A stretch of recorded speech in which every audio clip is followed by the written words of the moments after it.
المسألة السادسة يغلط خاطر صيام الحيض والنفساء. حيض دولج القاسك خار بيتا تياوخش حم اسحال قاتشا يولج القاسك تن مار قابر والنفساء نفاس دولج القاسكي تن مار قابر ازملي يعني اوشي بير عديا يولج القاسكي تياوخش تلتح اشت تسحالة دولج بالقالنغ تسار مار قابر. الحيض والنفساء حيض دولج القاسك نفاس دولج القاسك لا يجوز لهما الصيام تسار مار قابيشات ولا يصح منهما بالإجماع يتسار مار خوابي اسبيدني دات دالورخش دات شرعا دين دات سار مار قابر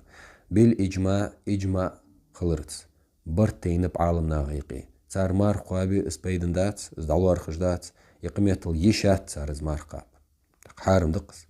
وواجب عليهما صار دي زرفت أنيالش واجب ده القضاء بحسب الأيام التي أفطرتا فيها تار دختا دولج دول دينوش مارخ تقابش دول دينوش شي حيد بحندولج شي نفاس بحندولج اش دينوش حد قاب ديسر.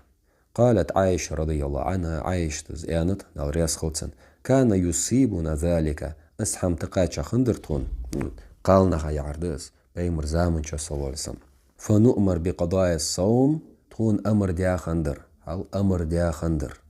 بقضاء الصوم مارخ حد قابي ولا نؤمر بقضاء الصلاة بعد اللامز وقت دينوش تديش دو لامز حد قابي تكون أمر ديا خنداتر تقالا عيش تزوخ نؤمر تكون أمر ديادر تاق شرعا دين دولش دول حما أمر خلديس بوخ خلبيس يا الله ان ازديديز ان يا بيمر ان صلى الله عليه وسلم ازديديز ان تدعى حال عايش تزيانت مار حد قاب ان تخوك امر ديات تخوك مار حد قاب بعد تسديش دولا مزج امر ديات داستخونج يو حدي ديزيان تدعى شرع مشتت ان يالشي بيمر صلى الله عليه وسلم تحوازر تماردات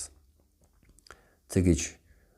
قياسي حمد عتر دريا اش دين ديت اش ديكاغ ديت فديا خارتسا حمد زيان آلر سبيدن داتس